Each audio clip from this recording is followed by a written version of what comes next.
And all the propaganda that we all believed in the past, it has taken some time for us now to see it as what they were, serious propaganda. Thank you. It's not going to end. They are not going to stop the next 5 weeks.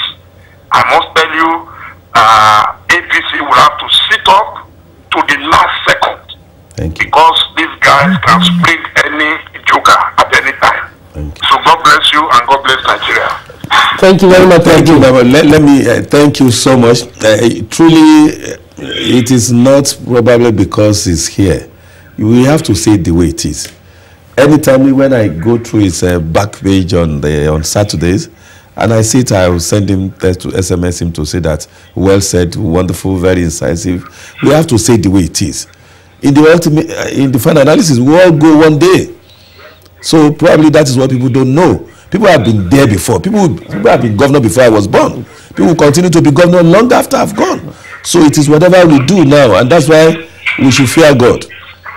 Whatever we do, we should fear God, and we should be ready that, yes, there's somebody watching there. Okay. So, thank you. Thank you very much, Bobby. We're going to use the Mm. opportunity now to quickly go on a short break, and when we come back, we will continue a little bit more with His Excellency, who we're privileged to have here, the Governor of Ogun State, the Gateway State from the Federal Republic of Nigeria. So stay tuned with us. We'll be back after a short break.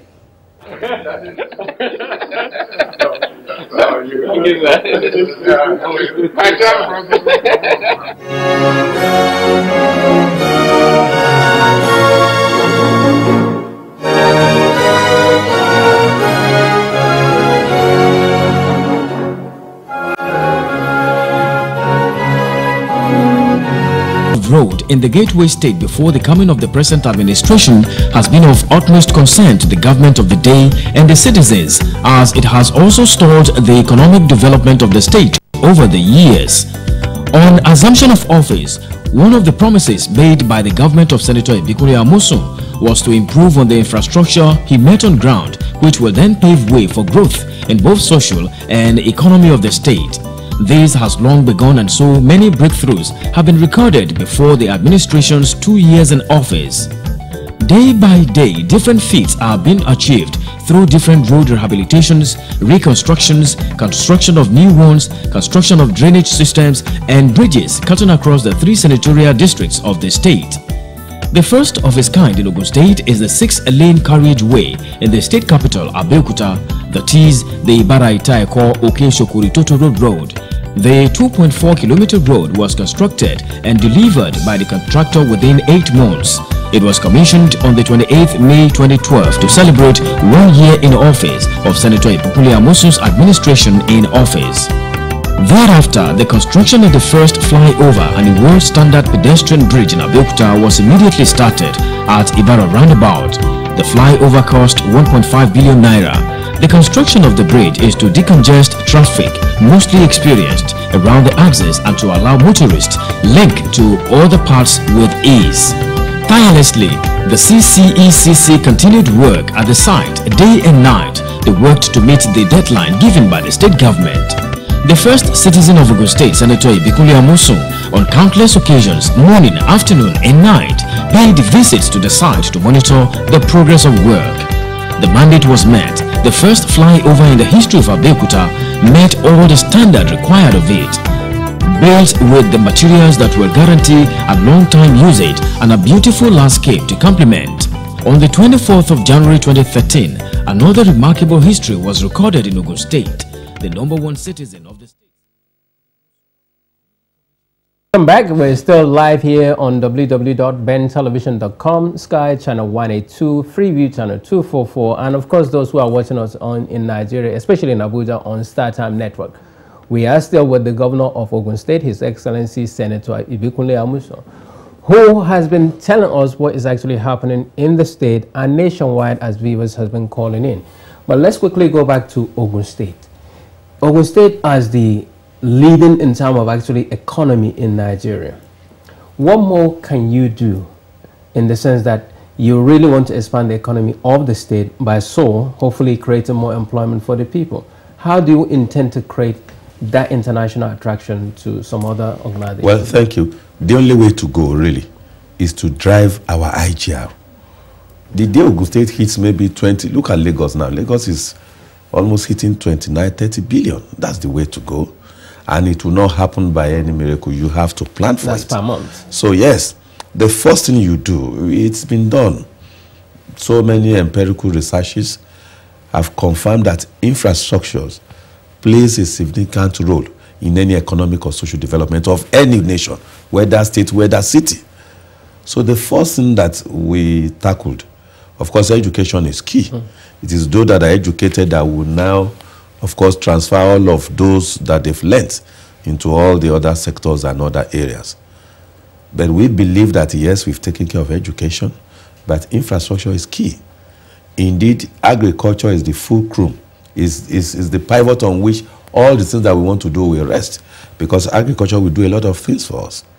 It will feed us, it will employ our young ones, it will give us the much needed income that we need. Even some of this, when it is well done, we'll begin to even export and generate even the foreign currency.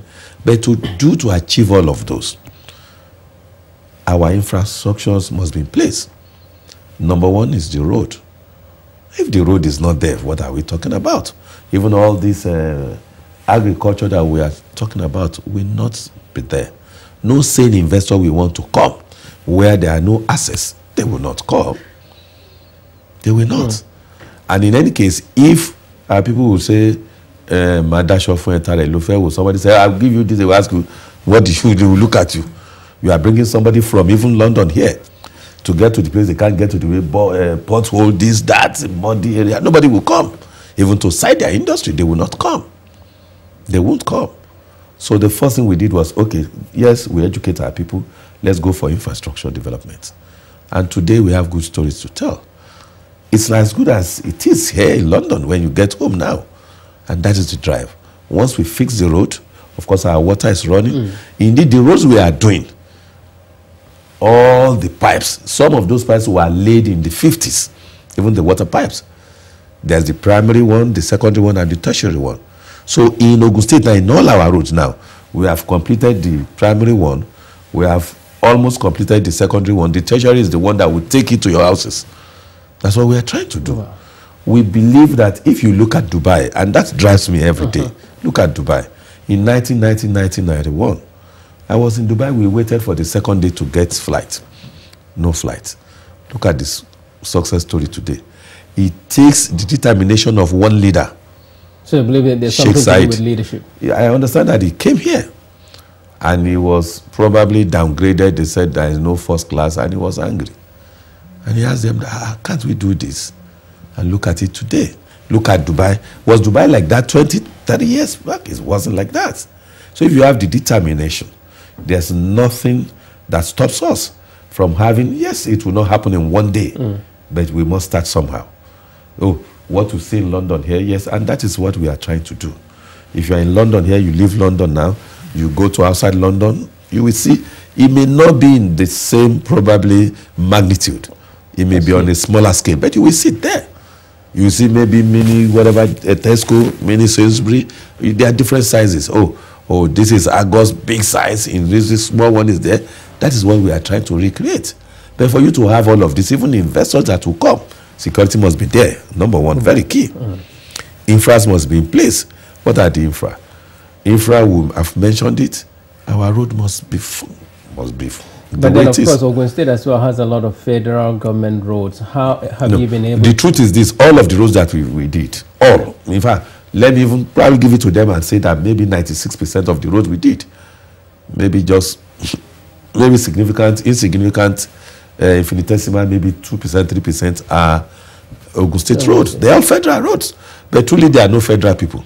When you write to federal, 18 months, 20 months, they are not replying you. You write them to say, okay, we want to do this. They are not even replying, so we just ignore them and say, okay, let me just continue. And look at today. People that are coming to invest, they are not waiting to who did the road. Look at Procter & Gamble, Oral-B, that toothpaste, and a lot of host of other things that they do. Pampers, all of those things that they do there. When I got there and I said, wait a minute. Ogun State now is the hub for West African sub-region. Before they were in Ghana, they are now in Ogun State. So I'm happy. So today in the ESCO in Ogun State, I tell you that I don't want to see anything that is not made in Ogun State. And lo and behold, it's happening. The water we drink is from Ogun State, all the juice, everything we did is fruit juices is from Ogun State. And we are taking a full advantage of what the value chain that agriculture offers. And if you look deliberately so in our program, in our manifesto, we said agriculture that will lead us to industrialization. Yeah. Because we are saying that whatever we plant now, whatever we grow now, we must process. Gone are those days where you do something now, all you do is just grow, some people come pack it. No. We are not saying that anymore. Okay. Whatever we grow, once you harvest, in fact, by the time you are planning to have, oh, you want to have this farm here, we'll tell you, give us your plan. How do you want to process? Take advantage that value chain offers. So we'll let them know. Okay. Look at the Chi group now. They are in Ogun State. All of those ones, they are in Ogun State. I'm happy. Look at Olam. Look at the story that I like to tell all of the time. When we got there, Nesu was there. We went to them. What do you need? They said they need cassava. Oh, cassava, no problems. We'll get you cassava. What are the other byproducts? They said, who are your suppliers? They said Olam. Olam is like arguably the largest merchandising company in the world. They're owned by some Indians and some other, about 3 nations own Olam. Olam is your major supplier, no problems. We went in touch with Olam. Now, if you get to Ogun State, Olam is ready now. Fantastic building. They're there, the industry, beside Nesu. So we now ask them, who do your packaging for you? They say, Nikapaku. Instead of you going there to, I said, Nikapaku, come there. So the people that supply them are by their left. The people that, when they finish, the people that will do the packaging, it's by their right. So that's the way to go. So now, we have attracted so many of these companies to Ogun State. Outside oil, the largest American investment is in Ogun State. Procter & Gamble, they're there. So I am happy. Very good. Are you getting my point? Yes. Look at RAC. RAC, you can Google. They call them RAM. They're in Dubai. They're everywhere.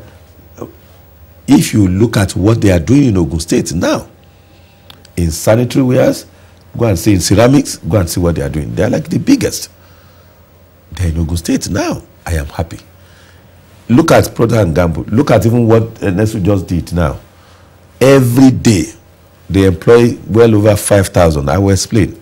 1,500 in the morning shift, 1,500 in the afternoon shift, another 1,500 night shift. That's aside from the drivers, the security.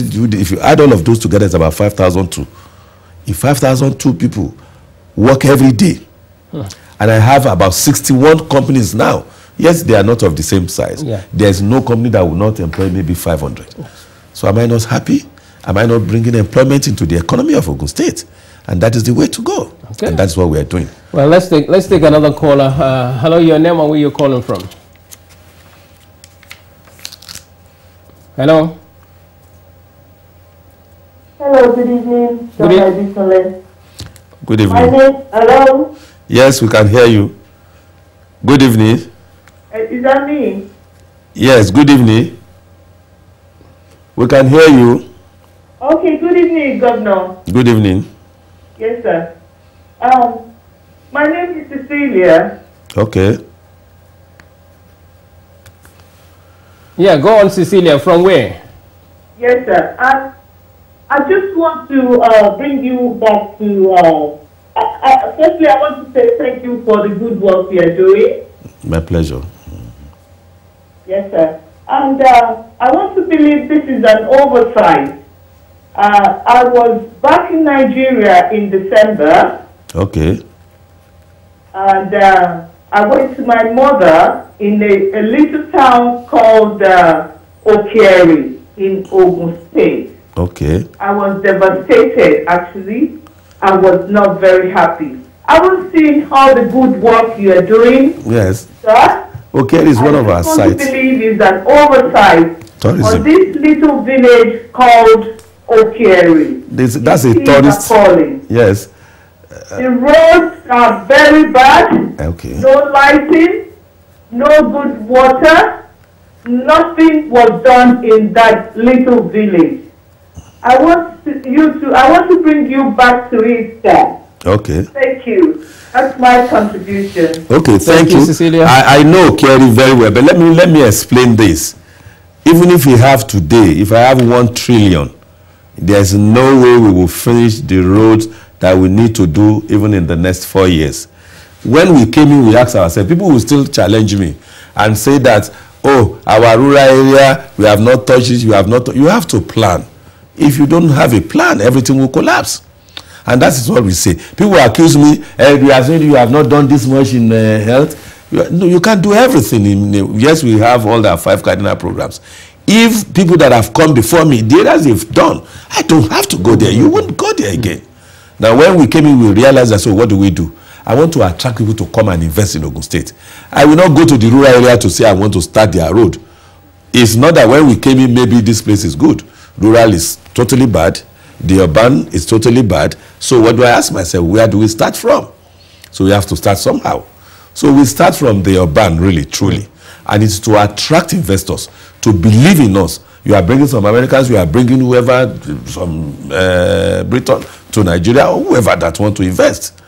They come to Nigeria, cannot even get to the place, no access to the place. Then there's a problem. I remember when Atlantis want to come to Nigeria, indeed, to Africa, and they pick Nigeria, and they pick Ogun State, where they are going in Epokia. To get to the place was a problem. And I asked myself, even they too, if we are coming to invest here, and there's even no road to the place, how do we come and invest here? So it's a challenge to get to Akere. Akere is from Idiroko, you get to Agojaja, from Agojaja, you get to Ipokia, from Ipokia, you get to Mount, from Mount to Akere, before you get to the lagoon, to the ocean. So it's like that. Then you ask yourself, okay, let's even take it one after another. When they are in Lagos, they are coming. The road they will take, by all means, they will take from Lagos, get to that old toll gate, get through to Iluawela Road, which is impassable before. Now it's Ogun Standard Road. They will now travel like that. So we need to know what we are doing. So we've started. There is no way. I know Kerry very well. Indeed, it offers some even tourist attraction that we want to do there. Okay. So I know the place. Okay. But there is no way we'll get to everywhere within 3 years. It's not possible. It's not humanly possible. After all, those roads have been there. People were there 8 years. The road was just not new. The road has been there for ages. Probably even before I was born. Probably even before my parents were born. So there have been governments here and there. So some did their bit. Even some road, up to today, they will say this is Babawolowo Road. Can you imagine that? Babawolowo died how many years ago? And when they refer to Babawolowo Road, look at the bridge we are doing now in Imekwafon. That Imekwafon bridge was done in 1955. The first one was done, yes, historians were telling me. One was done in 1940 something, the other one 1955. Nobody has touched that bridge. It's one narrow bridge, 2 cars cannot meet there. Even the Celestia, they are in Imeko, that's their headquarters. If you see the text they've been sending me, that there is no time when that a lot of accident deaths every day. It's there. Nobody, people have been governors before me. I'm not saying I've done everything, but I will do my bit. Other people will come and do their bit. So we are just fixing that bridge now. Okay. So it's like that. So I know Cecilia will get there. Please continue to pray for us. And our people, they are supporting us. But we don't have unlimited access to fund. It is what we are doing. Look at as we speak, our civil servants are complaining. They want this, they want that. We are only 2 states are paying salaries as and when due. Lagos, and we are paying as well. Struggling to pay. Okay. So it's like that. So thank you, Cecilia. We'll get there. Let's take the next caller. Hello, your name and where you're calling from, please. Yeah, my name is Fanny. I'm calling from London. Okay, you're welcome to the program. Good, Mr. Governor, nice to see you in London. All the diasporas are calling for a change, and what they want to see, and I hope the APC is going to bring in voting for the diaspora. The other thing is, for your state, are you going to appoint a special advisor for the diaspora, for diaspora affairs, to be able, so that we can come over to invest with and create what I think will be thousands and thousands of jobs for your state? And finally, I know that Lagos has got Lekki Free Trade Zone, and I know that Ogun State has their localized deep sea port and liquefied natural gas. What is actually happening with that? Thank you. Thank you, Femi. Thank you. Yes, it will be a huge pleasure for me to get people in diaspora to vote as well. It's their right, but somehow I think we have not yet get there as we speak. Yes, by all means, we will need an essay on diaspora. We will need, because it will be like the bridge between what we are doing back home and those that are here. That is very important. Yes, it's noted, it's taken. Even we've had opportunities of people discussing this with me, I mean, severally. So we'll look at that and see what is happening. Now, you've talked about Lagos change, your local and what have you. Yes, we want to. But again, development like Olokola is not something that states can do alone. You must have the buy-in of the federal government. Don't forget that even the little we are talking about on Olokola as we speak today, it was what President Obasanjo did before he left. And ever since he left, of course, there has been the states trying to see what we will do here, what we will do there. But as we speak, I am happy to report that, yes, we're on the right track. And with God on our side, once this change that we all clamor for comes in place, because nothing can happen until gas gets to that place. And that is a major challenge. Doing road access road to the place, no problems. But if you do all of these wonderful things, unless we have gas there, nothing can happen. So, but we're there, we're almost there, and I'm sure we will get there. So, thank you. Thank you. Our next caller, your name, where you calling from, please? Yes, I'm calling from Kent. Okay, and your name? My name is Adesina. Okay, please go on with the remark or question. Yes, His Excellency. Yes, good evening. Thank you for coming down. I have issue on the infrastructure in Nigeria. Most importantly, the public infrastructure. I'm talking about the airport. Okay. And then I will be very happy. You mentioned it earlier that there was a particular road done by Obasanjo. Does it mean that the airport we got is 1976? And that is what Nigeria is still embarking on. Keep on painting it. And then if you look at the front of the airport, that's going to show the image of this country, for God's sake. Please, I'm not talking about the party, but let's do the infrastructure that's going to be beneficial to everybody. I've seen most of the things you are doing in Ogun State. You can't do everything, but please, let's fix the infrastructure for the benefit of people living in Nigeria, not only for the investors, because investors will go, we come and live. But what about our people? Please, infrastructure is very, very important. I can see what you're doing. Please continue doing that. But let's have the infrastructure within all Nigeria, not only Ogun State. Please. And the way you are awarding the contract, Excellency, please look at the contract figure. I want you to go down to your director, the commissioners. You might have a very good pay. But what about the people working under you? You can't do it alone. It's a teamwork. Thank you. Well, thank you very much. Let me thank you for that question. Again, this is what we say. When they say transformation, what are you transforming? We talk about change. He mentioned that airport 1976 or so. That airport at installed capacity, when it's extended, will take 300,000 people. That was the design. Look at it now today. Look at the number of millions we have turned to. When the airport was done, what is the population of Nigeria?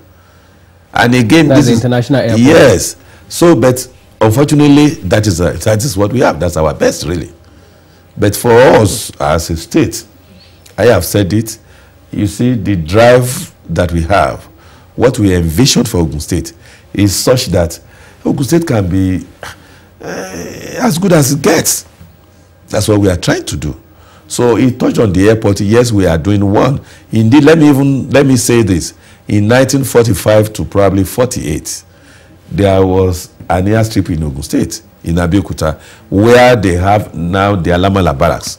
Indeed, that was why we have Commonwealth Cemetery on Ayetoro Road by the right. Okay. Because when they bring the wounded, the dead ones, it was that airstrip that they used. That's where they were using. But for some reasons, nobody has thought about it. We have land in abundance, everything that we want to do. Lagos, even if we want to do anything in Lagos now, we cannot. There's no space where the Lagos airport is. Those places, Mafoluku and all of those areas, that was where they left for expansion of that airport. And look at what has happened. The same thing, look, I will just give one or two examples. Now we are starting our light rail. We are starting our light rail immediately.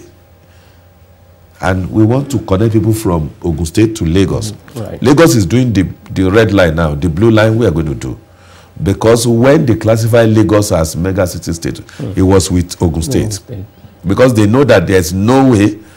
Indeed, I make bold to say, and we are on camera and we are brothers, over 60% of people that work in Lagos, even in Lagos state government, they live in Ogun State.